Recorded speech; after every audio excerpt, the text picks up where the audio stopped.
When you walk through a storm, hold your head up high and don't be afraid of the dark. At the end of a storm, there's a golden sky and the sweet silver song of love.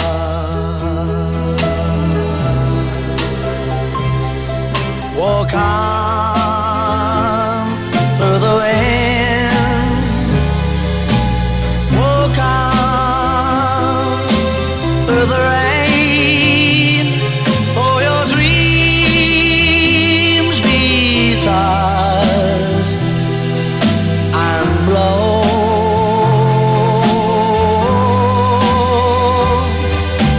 Walk on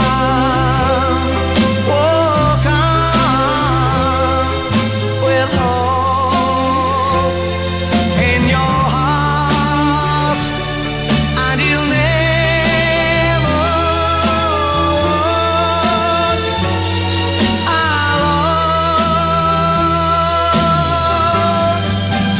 You'll never walk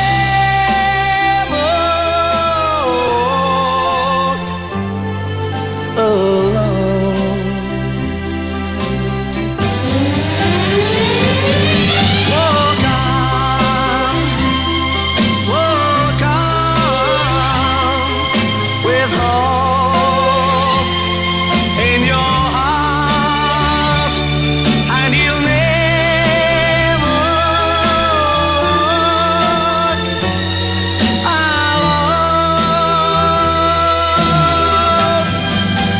You'll never walk alone.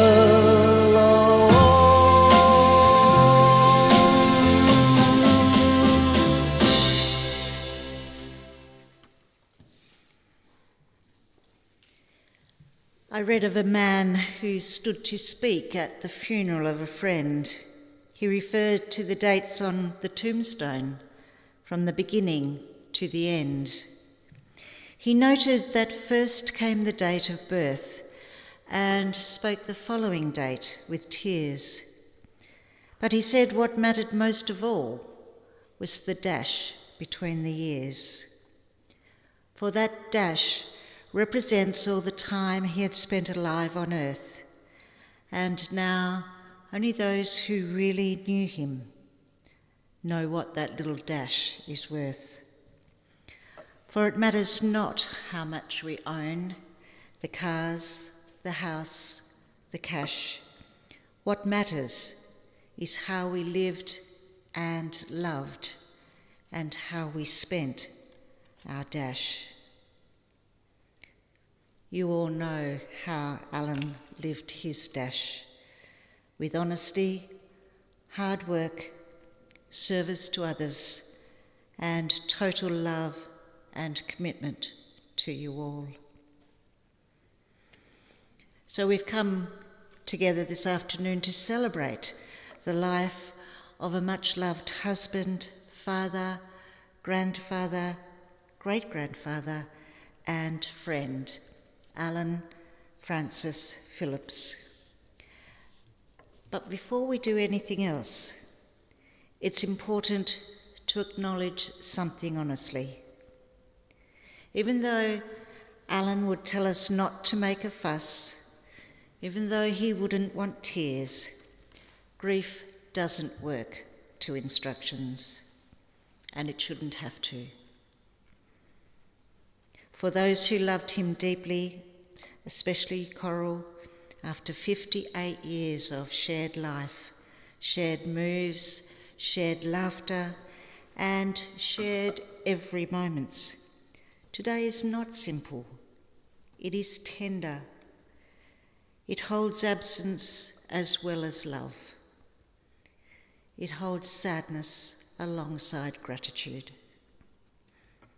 So today, you have permission to feel whatever comes.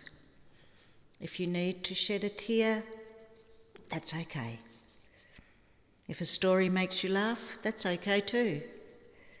And if you find yourself doing both at once, that's often how grief sounds when love has been as strong as what you all had. This is not a day for pretending that you're not hurting.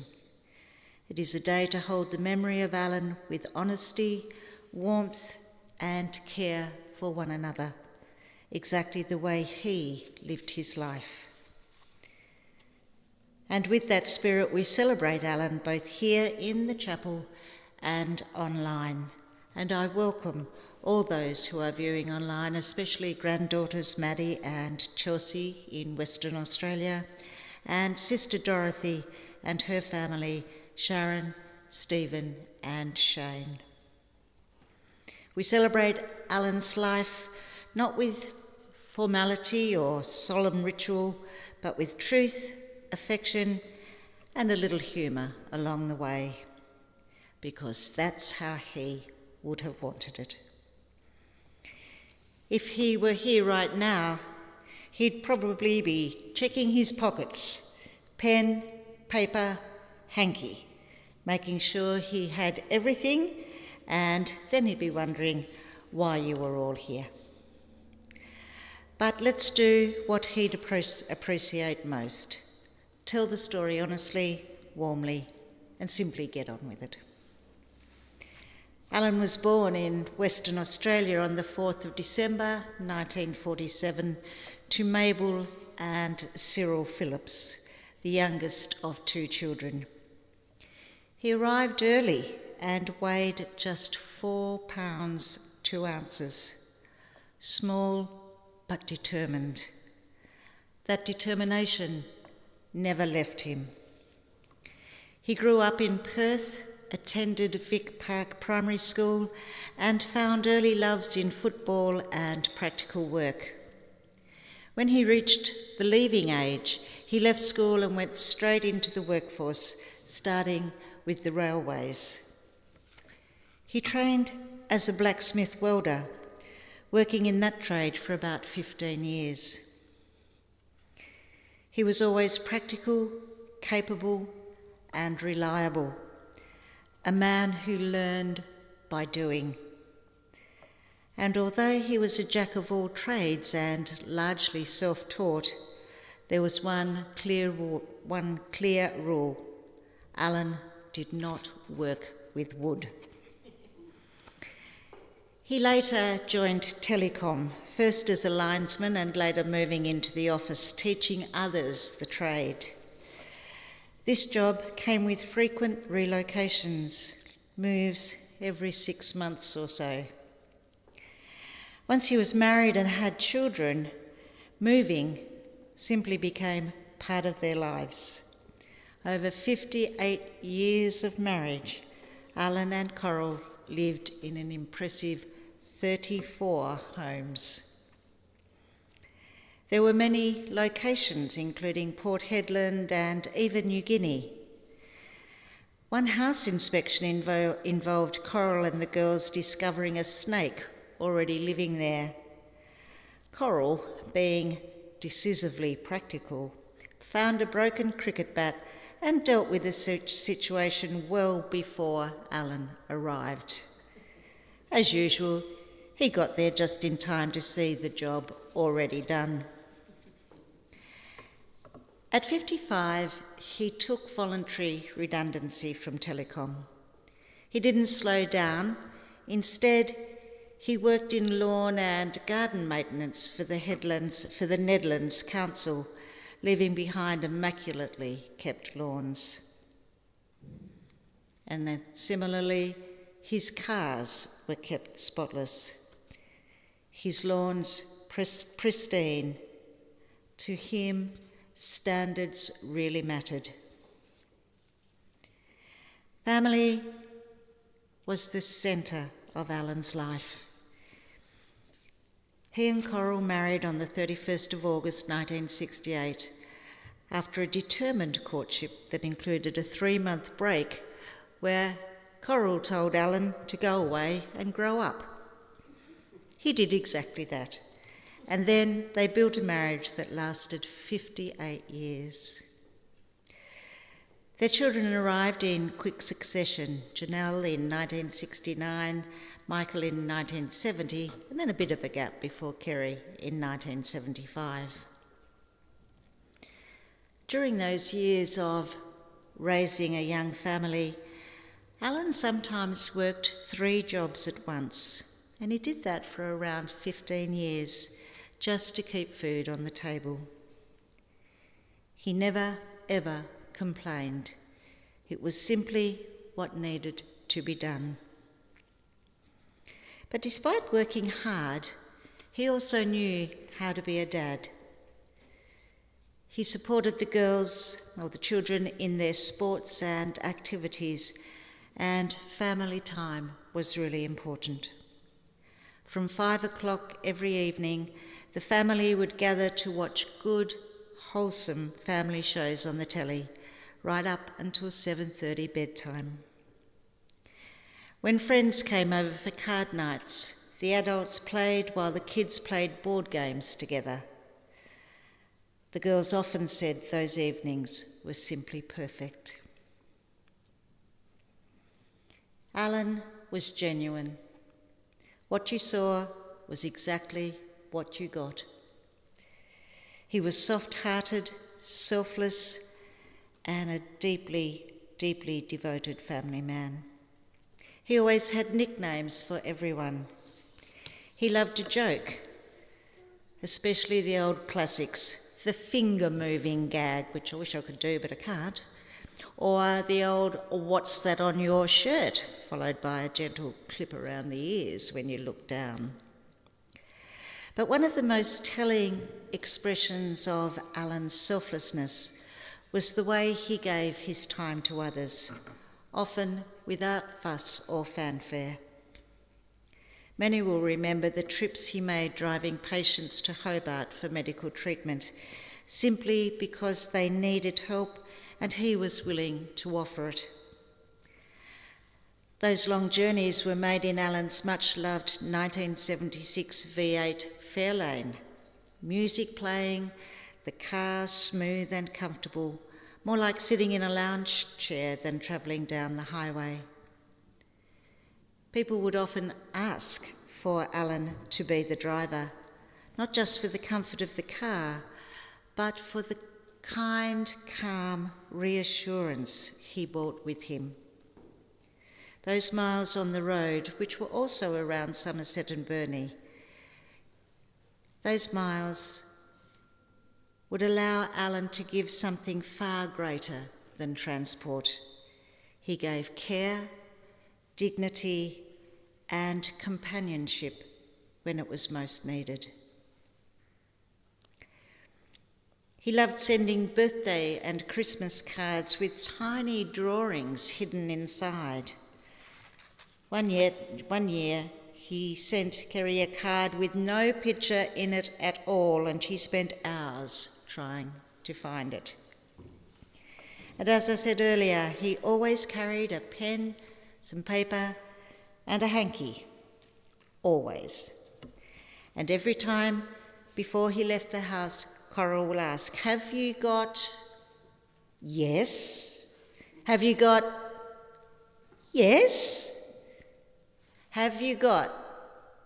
"Ah, no, I don't have that." Coral, you were a champion.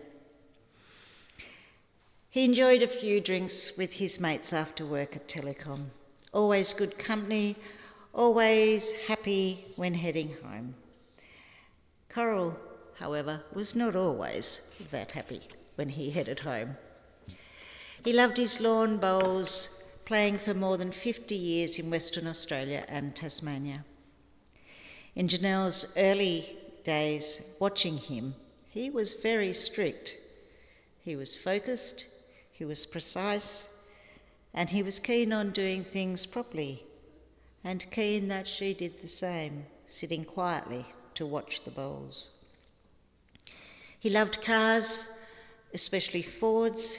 He followed Bathurst and dreamed of owning a GT Falcon 351.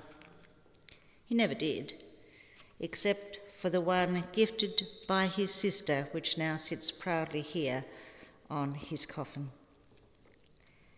He tinkered endlessly in his shed, servicing cars, fixing lawnmowers and working on small motors, all of it being self-taught. He also had a little toy called Beaker, the mad scientist from the Muppets, which he would hide around the house, much to everyone's amusement. Alan loved his cats dearly. Tom, who lived to 18, and Bonker, who met an untimely end after being bitten by a snake in Elliot. When the family moved from Western Australia to Tasmania, Bonker jumped into the car without hesitation, well practised at moving by then, but clearly saying, "You're not leaving me behind." Alan served in the Army Reserve and taught his children respect, especially when it came to firearms. He was always respectful of women, he was always responsible, and he was always fair. In 2003, he donated a kidney to a cousin, giving his cousin another 10 years of life. It was a profoundly selfless act, done quietly, again without fuss. Sadly, illness later affected his remaining kidney, leading to declining health, and over the last 5 years, he became quite reclusive. But even then, he never complained. Sadly, in 2022, Alan and Coral lost their beloved son, Michael, a troubled man who sadly took his own life. This was a pain that Alan bore silently, profoundly, with the love and the support of the Swansea community wrapped around him. After a serious fall last Christmas, breaking his femur and causing extensive injuries, he never admitted to the pain. It took several ambulance officers to convince him that hospital was necessary. He definitely was strong-willed until the end. If the kids misbehaved, he'd threaten affectionately, "I'll tear your backbone out and ram it down your throat if you don't behave." A story shared with me with much glee. The girls remember that fondly. Alan went into hospital last Wednesday. He celebrated his 78th birthday on Thursday, and he died on Friday, his kidneys unable to go on. He is now pain-free, at peace, and exactly where he would want to be. He leaves behind his beloved wife, Coral, his girls, Janelle and Kerry, grandchildren, Madison, Chelsea and Andrew, and great-grandchildren, Ned, Toby and Gus. A wonderful man, now at peace. So we've just spent some time remembering Alan's story, the places, the work, the family, the laughter, and the quiet strength that defined his life. But no single voice can ever tell the whole story of a man like Alan. A life is shaped by shared moments, by small memories, by things remembered differently by each person who loved him. And so we have a couple of tributes this afternoon. Firstly, Janelle will share a few words, memories, reflections. I'm guessing they're not polished and perfect. They are simply going to be offered from the heart just the way Alan lived. Thank you, Janelle.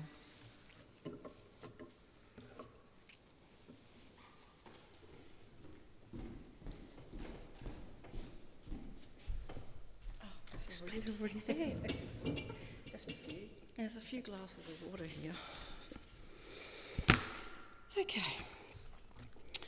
So growing up, Dad was, as you heard, a real family man, and he was very good at showing us what it was like to be a responsible human being. He always took pride in making sure that we all had beautiful green grass to play on, and we had beautiful roses, always. His favourite characters in the movies, he loved Sylvester Stallone, huge Sylvester Stallone fan. So we had a tradition where every Sunday morning we would put First Blood on, and as soon as that was the music that was playing for the first, when you came in, and as soon as he'd hear that, he'd get up and we'd all have breakfast together and we'd all watch that movie. And his other favourite movie was Rocky. So he always admired, you know, the hard done by bloke that just had a dream and just went out and made it happen. He loved his goodies. He used to search the pantry. Mum would hide the goodies and he'd go searching in the pantry at night looking for the lollies and chocolates. And we used to think, is it a mouse? No, it's just Dad. He loved watching cartoons with us. And his favourite cartoon character was Foghorn Leghorn. And he used to quote Foghorn Leghorn all the time. And one of my favourite expressions was, I'll say that boy is about as sharp as a bowling ball.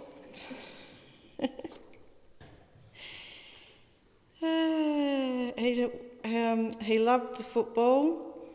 Every weekend, if the footy was on, he'd have a mate over to watch the footy together. And the mate would bring Mum a box of chocolates, so Mum was happy. And the football would be there.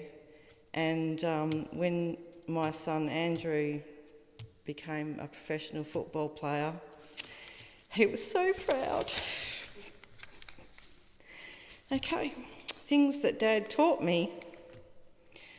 First of all, the first thing I remember him teaching me was guns are very scary and dangerous. So I've never had the inclination to pick up a firearm in my life. And also from being in the army, he taught me to look after my feet. Always dry between your toes.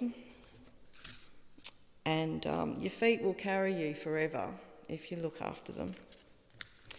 He also taught us how to enthrall children with a simple hand trick. And if you don't know what the hand trick is, it's this.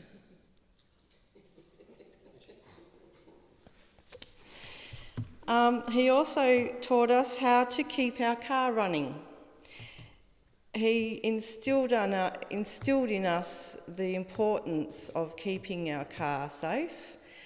So we always make sure that there's oil, and every time we would come to visit, he'd be out there checking the tyres, and if the tyres were bald, he'd be straight on us, Janelle, that needs new tyres.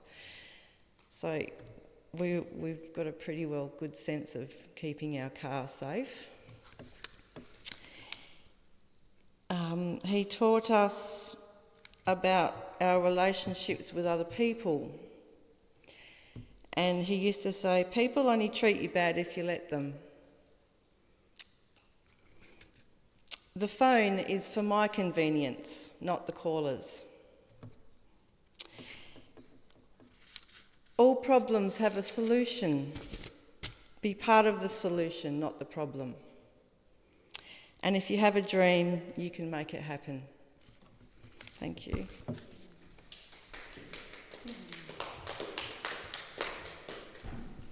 What great lessons, Janelle. that he taught you, and I'm sure you're going to remember them forever and teach them on. Granddaughter Maddie, who is viewing online, has also sent a video tribute this afternoon, which we're going to enjoy now. Today we're here to honour a man who made love feel simple, steady, and always present. Every time I called him and Grandma, he made me feel like I was right there in the lounge room with them. He listened to everything, every update, every tiny detail, like my life was the best story he'd ever heard. And the pride in his voice, you could hear it before he even said a word.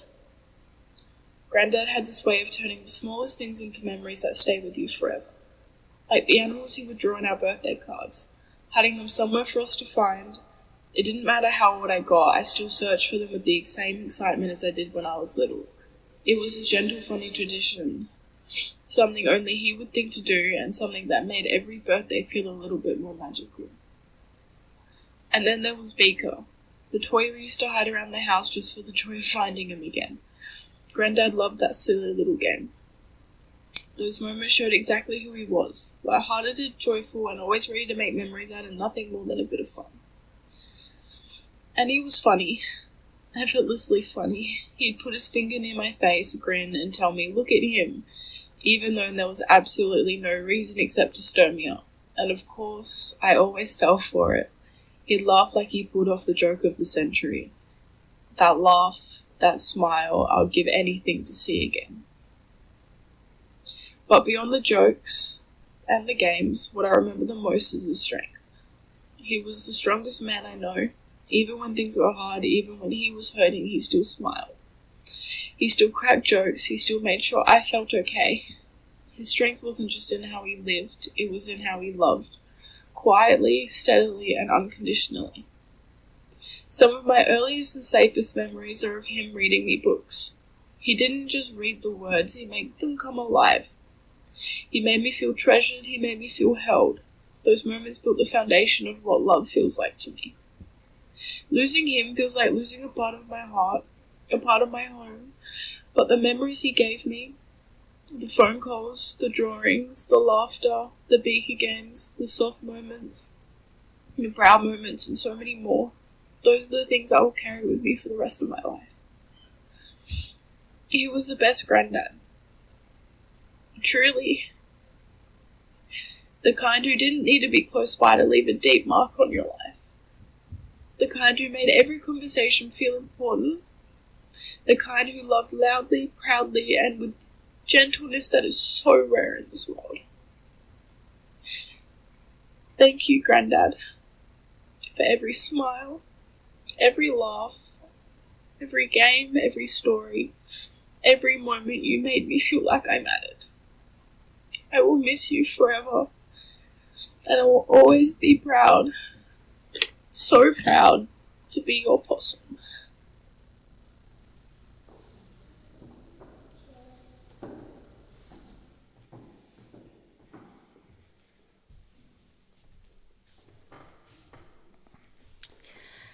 What a beautiful relationship you had, Maddie.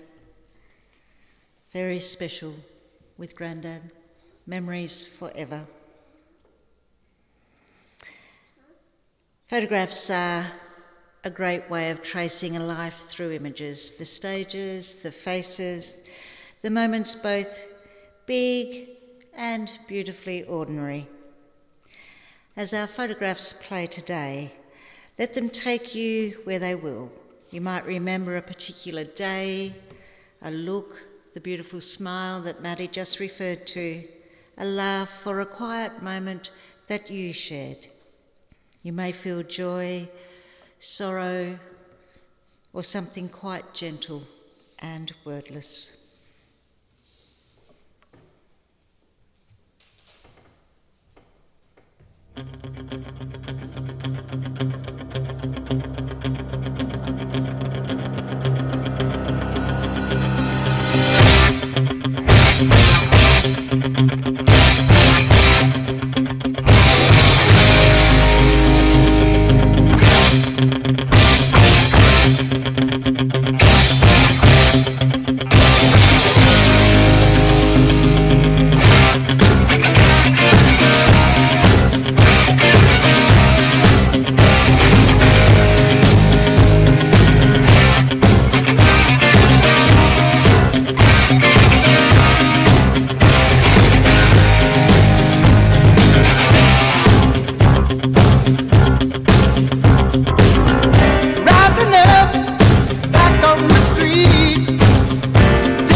Such beautiful memories that you can cherish now forever. We're going to now spend a few moments in reflection and placing flowers or gum leaves to say your final goodbyes to Alan. There's nothing else you need to do in this time except remember him. This is simply a space to sit with love, memory, and gratitude for a life that really mattered.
Alan would not have wanted sadness today.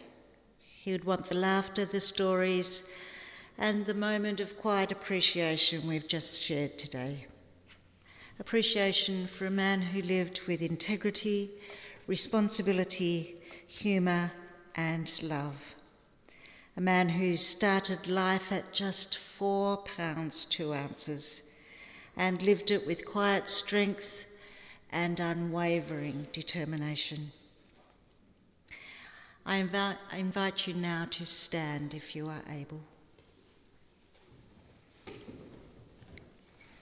Because we have come to the moment in this farewell when we entrust Alan Francis Phillips into the care of the ages. Alan's life has been known among us in the love he shared with Coral across 58 years of marriage, in his devotion as a father and grandfather, in friendship, laughter, work, and quiet constancy. Those gifts do not end there. They remain carried in memory, in story, and in the lives he shaped. And now, with tenderness and respect, we let Alan go from our physical care. Alan Francis Phillips, we commit you to this final journey. Your body, which has carried you faithfully through this life, is returned to the natural elements to be transformed and released. We let you go with gratitude for your life, with love for all that you were to us, and with trust that you now rest in peace. May you be free of pain, free of weariness, free to journey onward. Farewell, Alan. You are deeply loved and you will not be forgotten. And now may a blessing be upon us all. May those who grieve feel permission to weep and permission to smile when memories surface. May Coral be held gently in the days ahead, surrounded by care, patience, and love. Family and friends, I hope that you find comfort in one another and strength in the shared remembering of Alan's life. And now may we leave this place carrying peace, gratitude for what has been, and hope for what continues, through love that does not end and lives that remain connected. And if Alan were to have the final word today, it might simply be, well, that'll do. Thank you, Alan. Thank you for everything.